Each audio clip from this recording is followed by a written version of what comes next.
सभी साथियों को जय जोहार। मेरे वक्तव्य शुरू होने से पहले मैं ये जो धरती है बासिया सरपोटा की धरती को नमन। इस मंच पे जो जिनकी प्रतिमाएं लगी हैं इन सारे महापुरुषों को मेरी ओर से नमन करना चाहूंगा। जिस महान व्यक्ति ने हमारे भारत देश का एक महान संविधान बनाया है, विश्व का सबसे बड़ा जो लिखित संविधान बनाया है, बाबा भीमराव अंबेडकर जी को नमन। उस संविधान में आदिवासी समाज का प्रतिनिधित्व करने वाले जयपाल सिंह मुंडा जी को नमन। और इस आदिवासी इलाके के अंदर जब राजा रजवाड़ा अंग्रेजों का जो शासन चलता था, उस दौरान एक भुखमरी चलती थी। तो रॉबिन हुड पांडे के नाम से जो अमीरों को लूट के गरीबों को, जो भुखमरी से जो मर रहे थे लोग, उनको खिलाने का काम करते थे। उन रॉबिन हुड पांडे टाटा मामा को नमन करना चाहूंगा। इस पूरे इलाके में अगर भक्ति के क्षेत्र में बात करें और भक्ति के माध्यम से, शांति के माध्यम से आदिवासी समाज के अंदर जन जागृति लाके अंग्रेजों और राजा रजवाड़ों की गुलामी से बाहर लाने का काम किया। गोविंद गुरु महाराज को भी नमन करना चाहूंगा।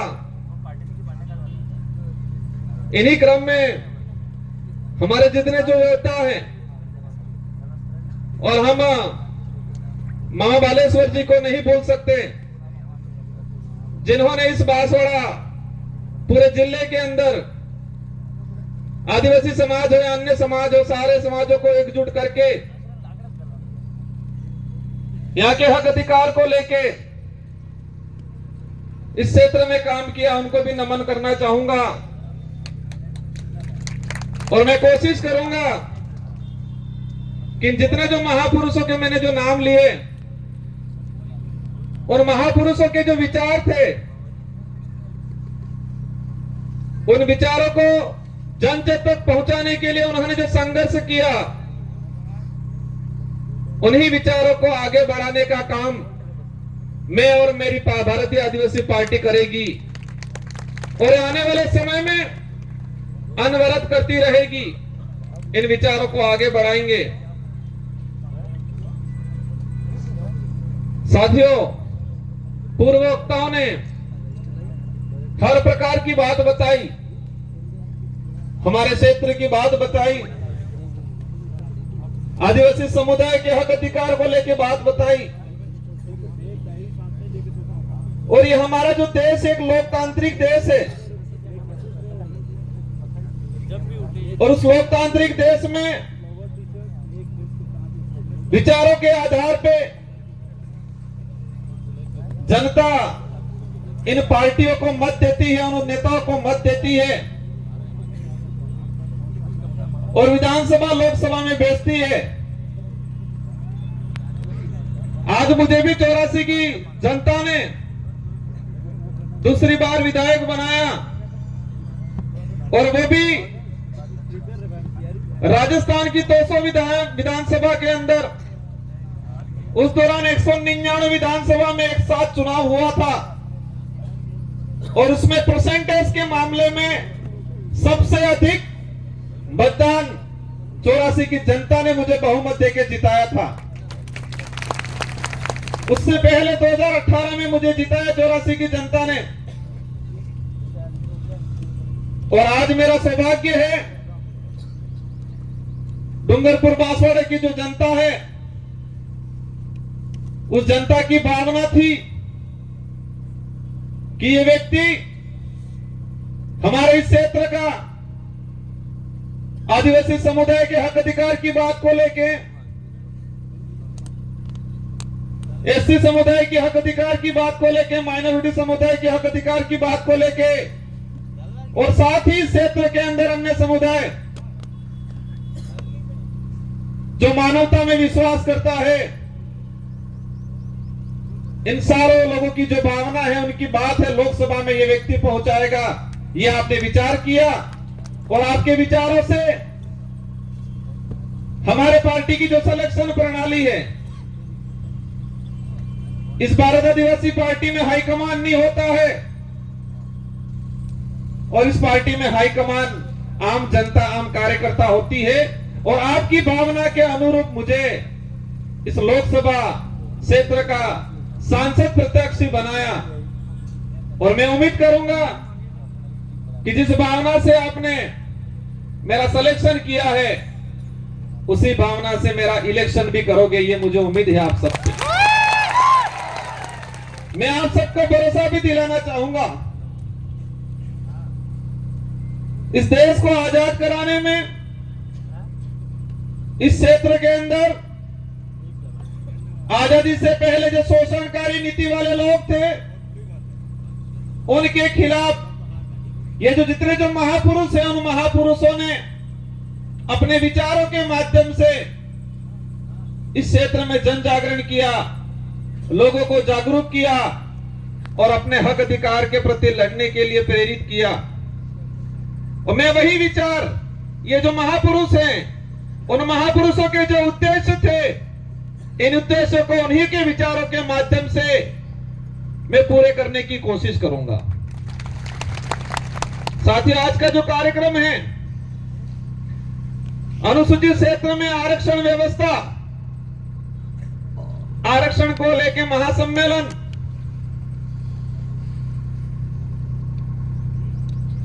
ये जो शब्द है, ये शब्द आते ही कई सवाल पैदा करता है अपने दिमाग में कि हमारा देश का संविधान लागू हुआ 1950 को और आज 2024 हो गया और अभी तक उस संविधान के अंदर जो प्रावधान थे, उन प्रावधानों को आज तक धरातल पे लागू नहीं किया। उस बात को लेके बांसवाड़ा, डूंगरपुर और पूरे देश का ST/SC माइनॉरिटी समुदाय संविधान को धरातल पे लागू करो, उस बात को लेके आंदोलन कर रहा है। बड़े दुख की बात है कि संविधान बना और देश पे जो लागू हुआ, हम कहते हैं 26 जनवरी 1950 को, लेकिन मूल रूप से उसके संविधान के अंदर जो प्रावधान थे, वो प्रावधान आज तक धरातल पे लागू नहीं हुए हैं। और देश के अंदर हमारे राष्ट्रीय पार्टी के लोग कहते हैं देश विकासशील से विकसित हो रहा है, कहते हैं विश्व के अंदर हमारे भारत देश एक विकसित राष्ट्र की श्रेणी में आने लग गया है।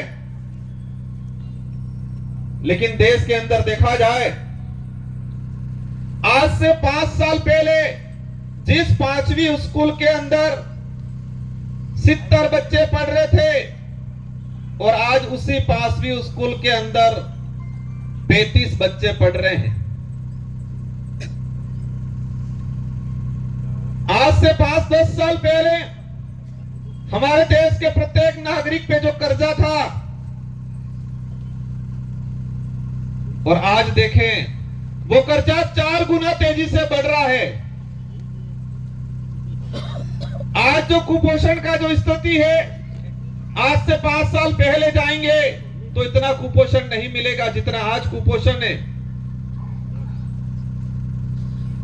जो देश में मीडिया के माध्यम से, मैं सारे मीडिया पे सवाल नहीं करना चाहता, लेकिन कुछ मीडिया वाले ऐसे लोग हैं जो देश की सच्चाई को छुपा रहे हैं और पार्टियों के इशारों पे, सरकारों के इशारों पे इस देश के लोगों तक गुमराह करने वाली बातें फैलाई जा रही है। इस देश के लोगों को अंधकार में रखा जा रहा है और हम देश में वर्तमान देख सकते हैं। मेरा वक्तव्य, हमारे पूर्व वक्ताओं ने कहा हमारे ही समाज के कुछ पढ़े लिखे अधिकारी कर्मचारी कहते हैं, हमारे समाज के जो नेता कांग्रेस बीजेपी में दिग्गज बने हुए हैं वो कहते हैं आरक्षण पूरा मिल रहा है। कोई कहता है आरक्षण की जरूरत नहीं है, कोई कहता है कि आरक्षण मिलना था मिल गया और फालतू गुमराह कर रहे हैं। हमारे क्षेत्र की जनता विचार करती है, हम कहते हैं आरक्षण मिलना चाहिए, वो कहते हैं आरक्षण मिल गया, कोई कहता है आरक्षण पूरा मिल रहा है। और हमारे क्षेत्र की जनता कंफ्यूज रहती है कि हकीकत क्या है।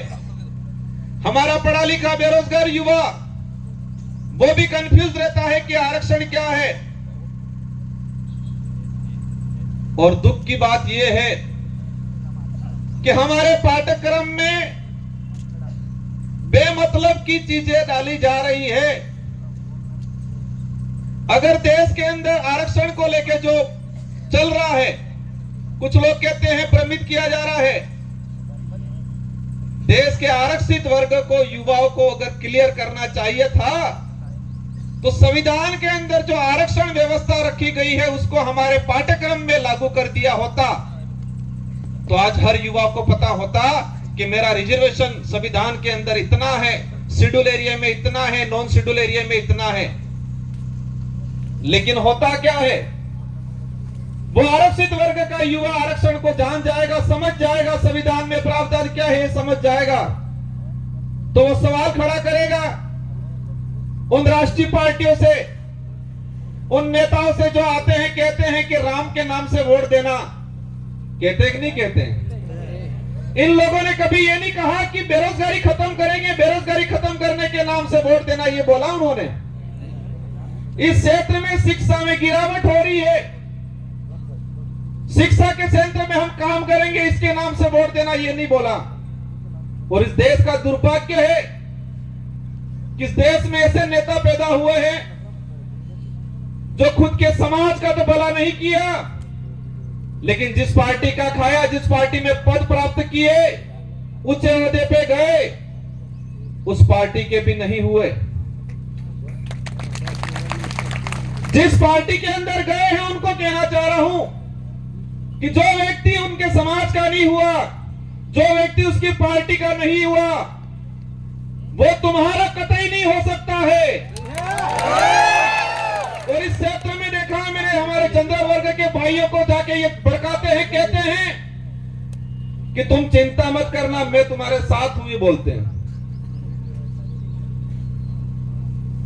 तो हमारे उन भाइयों को भी कहना चाहूंगा, जो खुद के समाज का नहीं हो सकता है वो आपका कभी नहीं हो सकता है।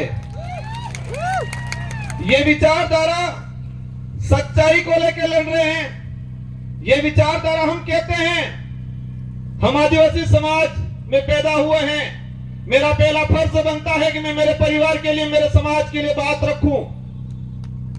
साथ ही क्षेत्र के अंदर हमारे एसटी समुदाय के भाई हैं, माइनॉरिटी समुदाय के भाई हैं, इसके अलावा किसी भी वर्ग का गरीब भाई है, उसकी कोई भी बात होगी, कोई भी समस्या होगी, उसका निराकरण करेंगे हम लोग। और ये देख सकते हो हमारे 84 क्षेत्र के अंदर हर व्यक्ति ने हमको मत दिया और मुझे मेरी विधानसभा में प्रचार करने की जरूरत नहीं पड़ी थी। हमारे कार्यकर्ताओं ने मोर्चा संभाल लिया था और हाईएस्ट मत जो राजस्थान में टॉप 2 में लाके रख दिया मुझे। आरक्षण व्यवस्था को लेकर कुछ आंकड़ा मैंने क्लियर किया है, अलग अलग डिपार्टमेंट की भर्तियों का, लेकिन इस मंच के सामने ही हमारे खाकी वर्दी वाले भाई दिख रहे हैं, इसलिए मैं उनके डिपार्टमेंट का कुछ आंकड़ा बता दूंगा।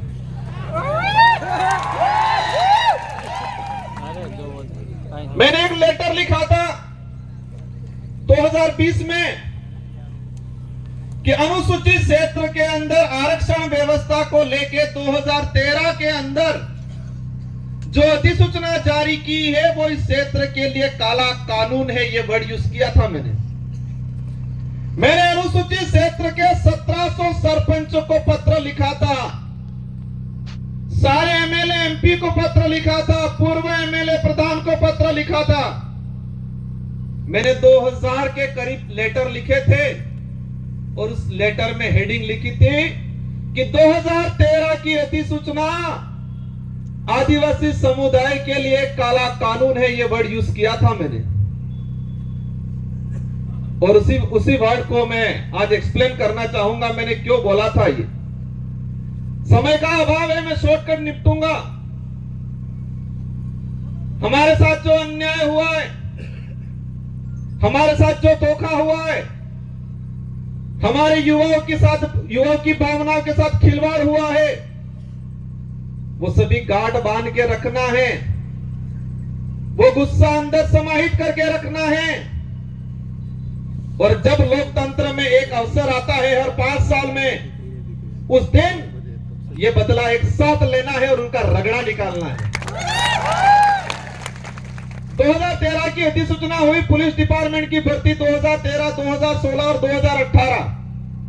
3 भर्तियों के अंदर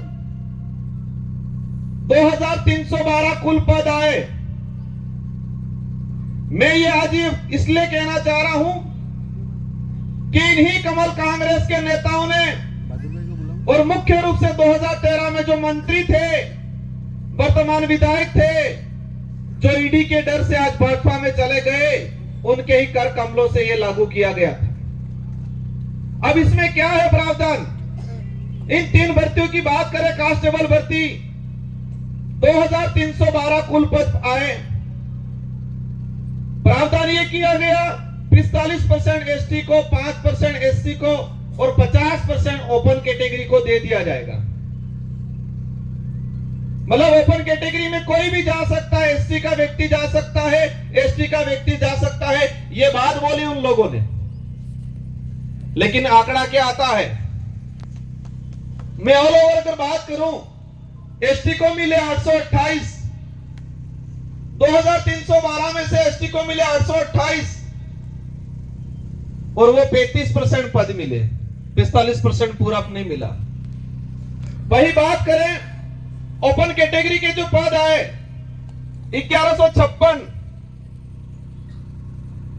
और मिले 1359, 58%। और उसमें एसटी एससी का रिजर्व कैटेगरी के लड़के गए 12 लड़के। और वही ये सामने खड़े मैं कहना चाह रहा हूं, उनकी पदोन्नति होती है, उनके पदों की गणना अपने कैटेगरी में लेते हैं। और कुछ नेता कहते हैं, ये बात इसलिए एक्सप्लेन कर रहा हूं मैं, हर व्यक्ति को अपना हक मांगने का अधिकार है। एक बाप के अगर 4 बेटे हैं, 3 बेटों के साथ अन्याय होता है और एक बेटा ही सारी जमीन लेके खड़ा खाता है, तो क्या 3 बेटे आवाज नहीं उठाएंगे? तो इस क्षेत्र में हमारा अन्य समाज का व्यक्ति रहता है, उनसे भी कोई दुश्मनी नहीं है, उनकी भी वाजिब मांग को हम रखेंगे। लेकिन हमारा फर्ज बनता है, जिस सर्टिफिकेट लगा के हम यहां पर आए हैं, उस सर्टिफिकेट के आधार पर एमएलए एमपी बनते हैं, तो जिस समाज का सर्टिफिकेट लगाया है उस समाज के हक अधिकार के लिए अगर हम नहीं बोलते हैं तो कौन बोलेगा? इस आधार पर इन पुलिस भर्ती का अगर देखा जाए तो हमारे लड़कों का 300 पद के आसपास नुकसान हुआ। उस मां पे क्या गुजरी होगी जिस मां ने बच्चे को अपनी जमीन, अपने जेवरात गिरवी रख के बच्चे को पढ़ाया होगा, उम्मीद की होगी मेरा बच्चा पुलिस कांस्टेबल की तैयारी कर रहा है, नौकरी लगेगा। लेकिन इस प्रकार की अधिसूचना के कारण वो बच्चा आज नौकरी नहीं लगा और वो बच्चा आज गुजरात में जाके मजदूरी कर रहा है और उस मां के सपने अधूरे के अधूरे रह गए। ये लड़ाई उनके लिए है, सूद समेल वसूल करेंगे। और ये किसी समाज को हम दोष नहीं देना चाह रहे हैं, हम दोष उस नेताओं को देना चाह रहे हैं जिन्होंने अपनी पेटियां भरने का काम किया, टिकट लेने का काम किया और इतना कमा लिया कब ईडी के डर से भाग गए। गजब सुनता हूं मैं। एक दिन कहते थे हम पे आरोप लगाए और फिर बाद में 2 दिन बाद कहते हैं ये तो जुमला था, कहते हैं कि मोदी ने जुमला दिया था और आज कहते हैं कि मोदी के विजन से प्रभावित होकर गया हूं। मोदी जी के जुमले के विजन से प्रभावित हो गए हैं। इसका मतलब ये क्लियर है कि वो भी जुमलेबाज से कम नहीं है। हमें उनसे भी पर्सनली कोई लड़ाई नहीं है, उनके कई जमीन का बंटवारा हमारा नहीं है, लेकिन उनको इस क्षेत्र की जनता ने बड़ा लीडर माना था। हमारे बड़े बुजुर्गों ने आशा रखी थी उनसे कि ये नेता है बड़ा, हमारे लिए, हमारे क्षेत्र के लिए कुछ अच्छा करेगा। इन आशाओं पे पानी फेरने का काम किया है। मुझे कई जगह से जानकारी मिली, बुजुर्ग लोग जो रात दिन उस आदमी के लिए, उस पार्टी के लिए घूमते थे, खुद का पैसा खर्चा करके इन लोगों ने कई जनों से दुश्मनी ले ली उस व्यक्ति की वजह से, उस पार्टी की वजह से, और आज बेचारे वो बुजुर्ग लोग रो रहे हैं। आपको चिंता करने की जरूरत नहीं है। पूरे देश के अंदर यही भारत आदिवासी पार्टी है जो सच्चाई को लेकर लड़ने का काम करेगी। और आप देख सकते हो, उदयपुर संभाग की बात करें कि कांग्रेस कभी नहीं बात कर रही है कि शिक्षा अच्छी मिलनी चाहिए, स्कूलों में व्याख्याता लगने चाहिए, बेरोजगारी खत्म होनी चाहिए, हमारा अनाज जो पक रहा है उसको एमएसपी रेट मिलनी चाहिए, बात नहीं करेगी। बीजेपी भी वो बात नहीं कर रही है। बीजेपी कह रहे मैं किसी भगवान या किसी धर्म का विरोधी नहीं हूं, लेकिन जो धर्म के नाम से, भगवान के नाम से वोट लेके राज करने का काम करते हैं, ऐसे लोगों का मैं घोर विरोधी हूं और विरोध करता रहूंगा। यहां पर हुआ था, जिनको आज हम ज्ञापन देने जा रहे हैं, ये माही विस्थापित होके लोग कडेना और ये माही डैम से विस्थापित होके लोग प्रतापगढ़ में रह रहे, आपके आसपास तो रह रहे, लेकिन मध्य प्रदेश के नीमच के अंदर लोग रह रहे हैं। और जो ये डांस ऑफ इंडिया में जो 5 बच्चियां गई थी, जिनका आपने सबने नाम सुना होगा, गली गर्ल्स के नाम से जो लड़कियां हैं, नीमच में रहती है, झोपड़ियों में रहती है, उनके माँ बाप मजदूरी करते हैं, आज तक भी उनको जमीन का पट्टा नहीं मिला है। वो नीमच के नहीं है, ये माही से विस्थापित होके गए हुए लोग हैं। और आज कह रहे हमारे यहां के लोग विस्थापित होके गए, उनको जमीन नहीं मिला आज तक। हमारे इन महापुरुषों ने अपनी जान गंवा दी इस क्षेत्र में सामाजिक जन जागरण के लिए, हक अधिकार के लिए। उनके नाम से नामकरण नहीं करना है, और ऐसे नाम से नामकरण करना चाह रहे हैं। करना है तो इस क्षेत्र में जो लोग थे, किसी भी समाज का व्यक्ति हो, एससी का हो, ओबीसी का हो, किसी भी जिस व्यक्ति ने इस क्षेत्र के लिए काम किया है, मामा बालेश्वर आदिवासी नहीं थे, लेकिन आदिवासी समाज आज उनको भगवान की तरह पूछता है, क्योंकि आदिवासी के लिए काम किया। हम हर उस व्यक्ति का, हर उस समाज का सम्मान करेंगे जो मानवता में विश्वास करता है, और उस हर व्यक्ति और उस हर धर्म का विरोध करेंगे जो छुआछूत, भेदभाव, उच्च नीच करता है, उन सबका हम विरोध करेंगे, क्योंकि ये देश संविधान से चलता है। और आज बात करें, एक नारा लगाया जा रहा है 400 पार। क्या नारा लगा रहे हैं? 400 पार। अंग्रेजों और मुगलों ने इस देश को कम लूटा था, उससे भी खराब स्थिति से ये लोग इस देश को लूट रहे हैं। इसका असर आदिवासी या एससी को ही नहीं है, इसका असर पड़ेगा हर वर्ग के व्यक्ति को, आने वाले समय में भुगतना पड़ेगा। ये लोग बहुत बुरी तरीके से इस देश को लूट रहे हैं। एक वक्त था 2013 के अंदर वो नारा लगाते थे वही वो व्यक्ति कि न खाऊंगा न खाने दूंगा, और आज जितने देश के अंदर खाने वाले लोग थे, उन सबको वो साथ में मिला के कह रहे कितना लाओ लाओ, बंटवारा करते हैं। ये सारी बातें होगी, लेकिन हमको करना क्या है? हमको उनको सबक सिखाना है, उन नेताओं को एहसास कराना है कि ये राजतंत्र नहीं, ये लोकतंत्र है, और इस लोकतंत्र में संविधान ने जनता को ताकत दी है, जिसे हम लोकतंत्र की कुंजी कहते हैं, जो वोट है। और हर 5 साल में उसका अवसर आता है। आज मुझे कहते हैं एमएलए साहब बहुत बड़ा दिग्गज आदमी है, बहुत पैसा है, कहते हैं टक्कर लेनी पड़ेगी, कहते हैं। मैंने कहा मैं नहीं लड़ रहा हूं, डूंगरपुर बांसवाड़ा की जनता चुनाव लड़ रही है और ये जनता पैसों के लिए चुनाव नहीं लड़ रही है। ये जनता सुख सुविधाओं के लिए मेरे साथ नहीं है, ये जनता स्वाभिमान के लिए है। इस जनता के अंदर जो साथ मेरे साथ जुड़ रहा है, संगठन के साथ जुड़ रहा है, उस प्रत्येक व्यक्ति के अंदर स्वाभिमान जगा है, अपने आने वाली पीढ़ी के लिए कुछ कर गुजरने की ताकत जगी है, इसलिए मेरे साथ जुड़े। और देश के इतिहास उठा के देख लो, आजादी से पहले भी जो राजा रजवाड़े या मुगलों की सेना होती थी, तो सेना में भर्ती होता था सिपाही, तो सैलरी के लिए होता था, तनख्वाह मिलती थी, या किसी राजा से एग्रीमेंट होता था, सहयोग में पूरी सेना भेजता था, तो रियासत क्षेत्र की कुछ जमीन को लेकर सौदा होता था। लेकिन वो सेना युद्ध के मैदान में टिकती नहीं थी।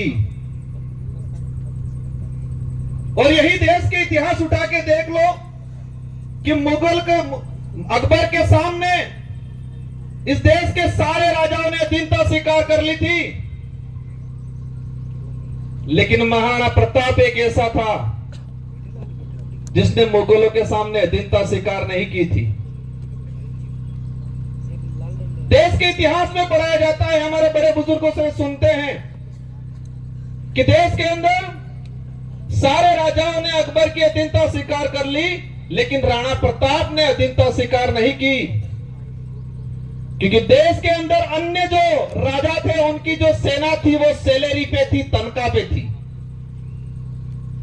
देश के अंदर जो अन्य राजा थे उनके सहयोग में आई हुई सेना कुछ जमीन की लालच में आई थी मदद करने, लेकिन राणा प्रताप के साथ में जो सेना थी वो तनख्वाह वाली सेना नहीं थी, वचन वाली सेना थी, और वो भीलों की सेना थी। किसकी सेना थी? भीलों की सेना थी, पठानों की सेना थी। अगर वो तनख्वाह वाली सेना होती तो युद्ध के मैदान में टिकती नहीं। वो स्वाभिमान के लिए, अपने वचन के लिए गई थी राणा प्रताप के साथ, और इसीलिए देश के अंदर महाराणा प्रताप के नाम से उनको जाना जाता है।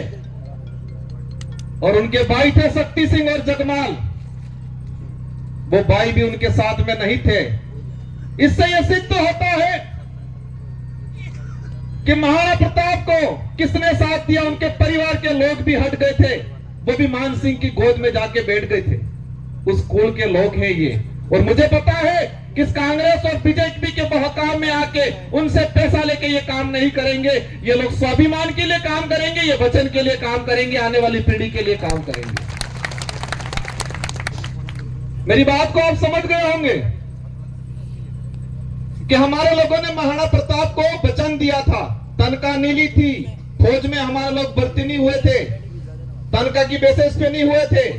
पूरा गांव के सिपाही लोग, जवान लोग गए थे, वो वचन दिया था।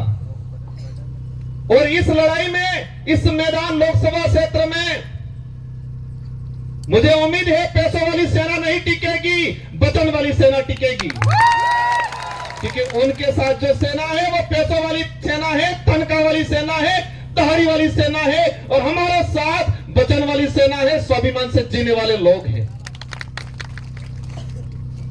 बातें बहुत सारी अंत मंच आएंगे, उस पे करेंगे। हमारी लड़ाई सीधी सी है कि इस क्षेत्र में संविधान के अनुरूप आरक्षण लागू हो जाए। यहां का कलेक्टर, एसपी, संभागीय आयुक्त क्लियर कर दे कि संविधान के भाग इसमें 5वीं अनुसूची के तहत क्या प्रावधान है, कितना आरक्षण मिलना चाहिए। आरएस भर्ती की अगर बात करें, हमारी जो मांग है दूसरी, प्रशासनिक सेवा के अंदर हमारे यहां के लोगों को प्रतिनिधित्व मिलना चाहिए। हमको एक लेलुपोत दे दिया, अधीनस्थ सेवा के अंदर भर्तियां देंगे, पद देंगे। और उसमें भी मैंने देखा 3 भर्तियां 2013, 2016, 2018।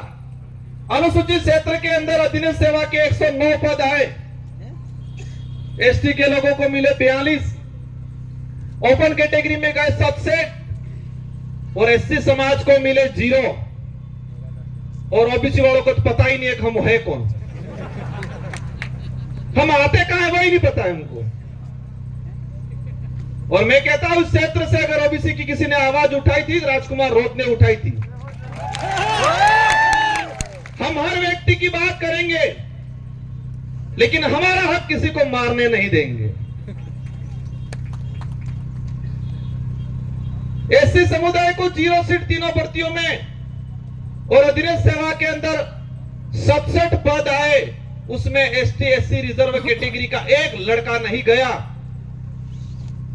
हमारे साथ 13 से 14 अधीनस्थ सेवा के आरएस अधिकारियों के पद मारे गए।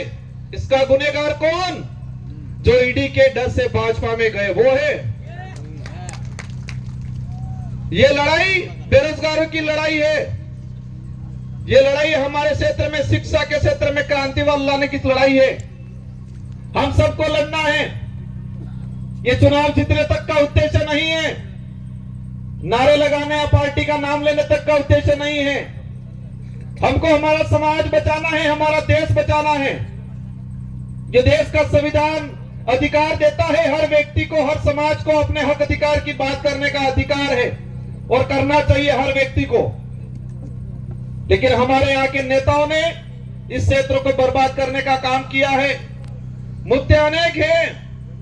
ये 400 पार का जो नारा लगा रहे हैं, उस नारे को समझना। इन लोगों की चाल है ये संविधान बदलने की, संविधान को खत्म करना चाहते हैं। और आप सुन लेना, अभी का उदाहरण है कि 26 जनवरी पे बाबा साहब अंबेडकर और सावित्रीबाई फुले की तस्वीर लगाने से टीचर को एपीओ कर दिया जाता है। जिस पार्टी को बाबा साहब अंबेडकर और सावित्रीबाई फुले की तस्वीर से दिक्कत है, वो देश का भला कर सकते हैं क्या?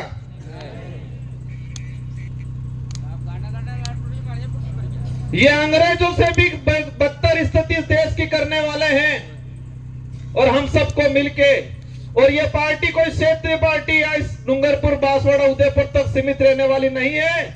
ये पार्टी अरब सागर से लगा के बंगाल की खाड़ी तक जितने जो स्टेट पड़ रहे हैं, और हमारे साथ हर व्यक्ति, वर्ग का व्यक्ति जुड़ रहा है।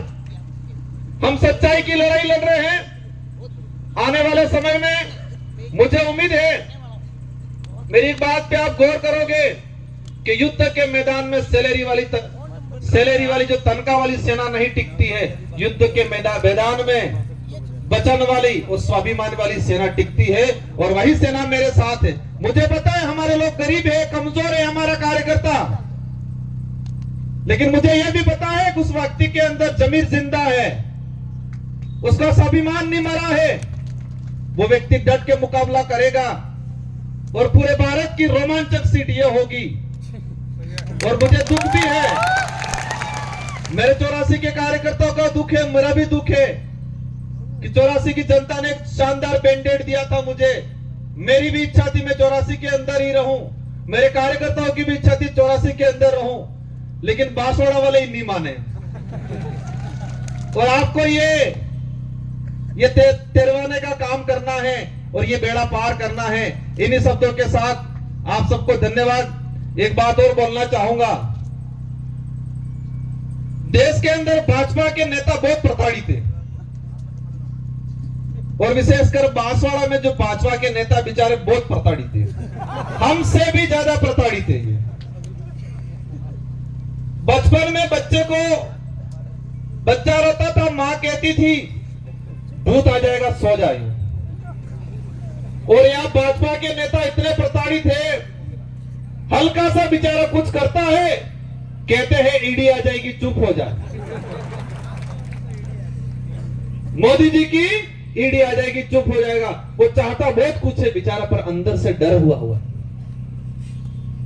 उनको भी कहना चाहूंगा, आप चिंता मत करो, आपके विचारों को यहाँ रखने का अवसर मिलेगा। इस संगठन के साथ जुड़ो और इस क्षेत्र की जनता के लिए, युवाओं के लिए, हक अधिकार के लिए आगे बढ़ो। हम आपको साथ में लेके चलने का काम करेंगे। इन्हीं शब्दों के साथ आप सबको धन्यवाद, आभार। जय जवाहर, जय भारत, जय संविधान।